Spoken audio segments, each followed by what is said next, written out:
Sean Haney here with Real Agriculture. We're at Farm Tech 2018 in Edmonton, Alberta at the Northlands, a beautiful facility here at the Expo Center.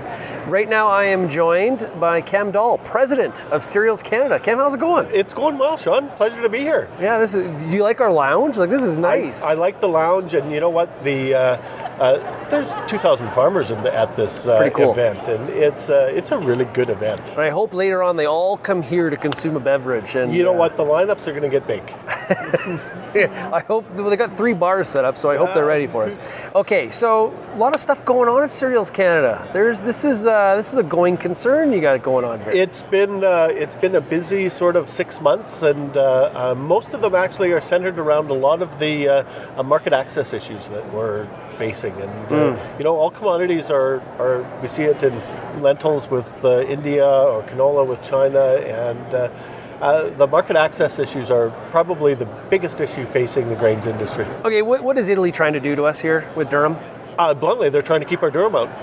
And right now it's working. And the Minister of Economy in Italy and the Minister of Agriculture have openly said that they want to limit Canadian imports into Italy. Is it the same thing that's going on with the pulse situation, where India is trying to become self-sustainable in pulses? Is Italy trying to basically grow all their own durum? Yes, but they're also it's even more of a short-term measure. They simply wanted to get a higher price for the Italian durum. And they're using country of origin labeling. You know, everyone familiar with the U.S. meat issue would understand country of origin labeling. And then there's been public relations campaigns attacking the quality and safety of Canadian durum, and it's worked. Yeah. What else have you been working on? So that's one issue, and then of course some of the market support work through the new crop missions, which ended just before Christmas. Now, there was really good quality this year. That must have been a bit of a lot easier in 17 compared to the prior year. Yeah, it was a much easier conversation with customers. This year was probably like, hey, Canada is awesome. The year before, it's like, please take it.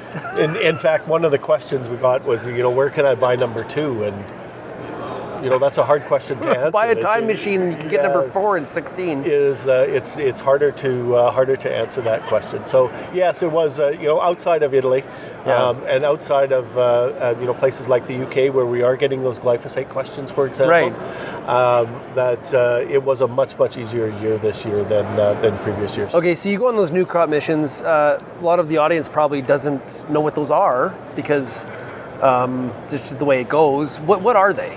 I would describe them as customer support, largely. So, you've bought 1 million tons of Canadian wheat. This is how it's going to mill. This is how it's going to function in, what kind of bread it's going to make, what kind of noodles it's going to make. Wheat is different every year. The quality, the functionality is different for every crop. And so we go out to those good customers and say, thank you for being a good customer, and here's how our product's going to perform in your mills and your bakeries and your pasta manufacturers. So is that a duplication of what SIGI does, or is SIGI a part of the mission? SIGI's very much a part of the mission, okay. And so is the Grain Commission. So we bring the value chain. There's exporters, because of course customers have questions about logistics. Since 2013, we get questions about logistics. Yeah. We bring farmers to talk about things like sustainability and production.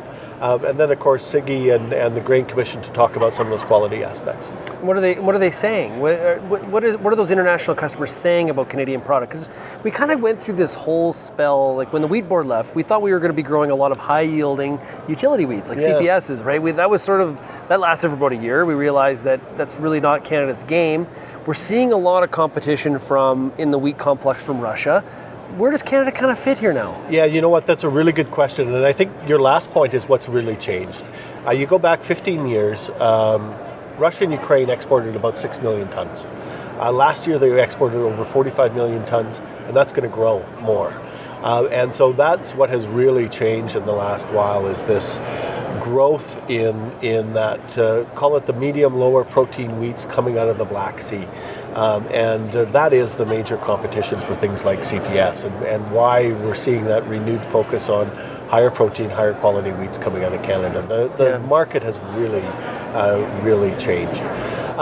So I think your question, what are our customers saying? It depends where you go. Nigeria is just such an interesting example where we don't think of Nigeria as a great market. It is. And the reason it is, this is an extremely price-sensitive market. 250, 300 million people, something like that. But they're finding that they can make a higher quality flour blending Canadian and Russian wheat and doing that for cheaper than buying American wheat. So we're actually displacing U.S. wheat going into Nigeria. This is Don't tell anybody about that.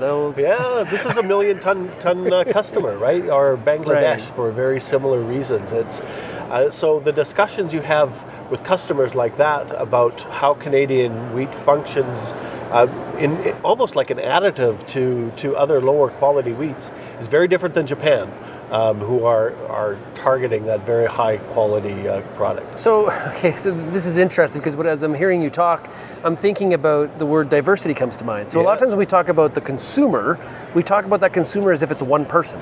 Sometimes when we talk about our wheat customer, we talk about as if that's one customer having the exact same need, and really sounds like there's a lot of diversity across the world in terms of what they want out of Canadian wheat. Absolutely. And the purpose of what they're doing with it. What they're doing with it, how they use it, how they blend it, it's very, very different in all different markets. And North America is a different market altogether. Again, North America is actually our biggest market, and sometimes we forget that. Yeah. The demands for that soft, white, fluffy loaf of bread in North America are different than noodles in China. Well, if we look at the North American market, of course, NAFTA, those negotiations going on, who knows when they're going to be wrapped up? It could be 2019, based on some... Could be 2 weeks from now, too. We don't know. Who knows? Well, I don't know. If it happens in 2 weeks, I'm going to be really concerned. Yes.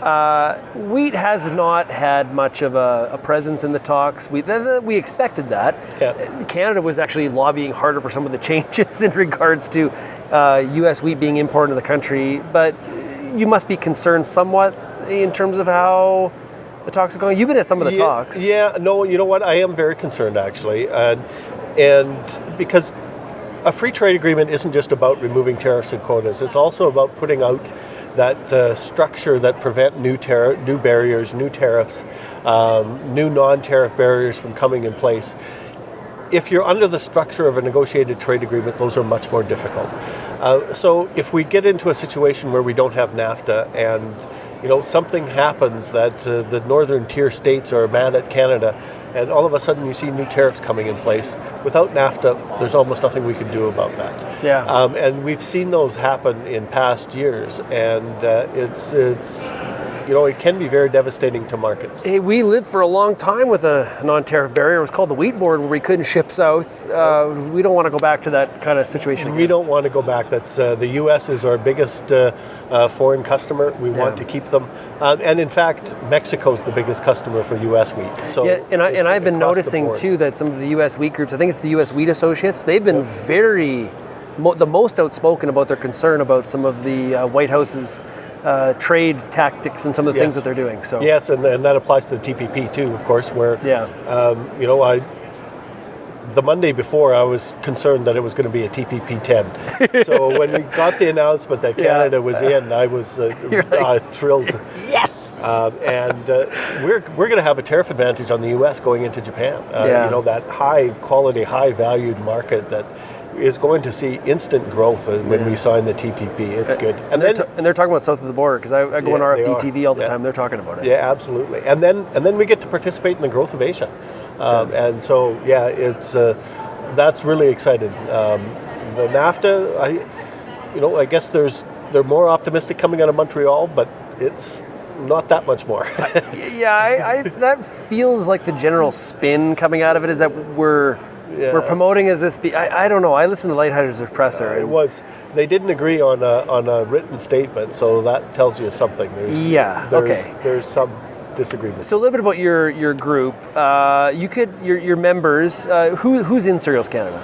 So we have the checkoff organizations across Canada, with the exception of Sask Wheat Development Commission. So we have Atlantic Grains Council, the Product to the Grains de Quebec, Grain Farmers of Ontario, Manitoba Wheat and Barley Growers, Alberta Wheat Commission, and the BC Grain Producers. Mm-hmm. And then we have the major exporters and the crop development and seed companies, and then a couple of processors. So Warburton's are a member, as well as Canada Bread. So that gives us a reach back to the grocery shelf, which is it's been really interesting, and I found it just such a useful interaction to be able to talk to people that sell bread. Yeah, well, you brought it up. I'm going to ask you now. I was at CropSphere. We were at the Sask Wheat AGM. Second year in a row, there was a resolution that passed that they should be looking at joining Cereals Canada. Is it going to happen? I think there's a board meeting coming up with Sask Wheat, so we'll see. I'm hopeful. I know from my perspective there'd be significant benefits to Cereals Canada being around, having them around our board table and part of those discussions. And I'm confident that they'll see the benefits of being members of Cereals Canada. Again, participating in things like the Italian Cool or some of the questions around glyphosate internationally or part of the market development or the research priority setting. I'm confident that they'll see the advantage, but we'll see. I'm hopeful, but in a waiting mode. Well, in the hallways at CropSphere was definitely talked about a lot. So, Cam Dahl, President of Cereals Canada, I want to thank you for joining us here on Real Agriculture on site at FarmTech. It's a privilege, always a privilege. Thanks a lot, Sean. For sure.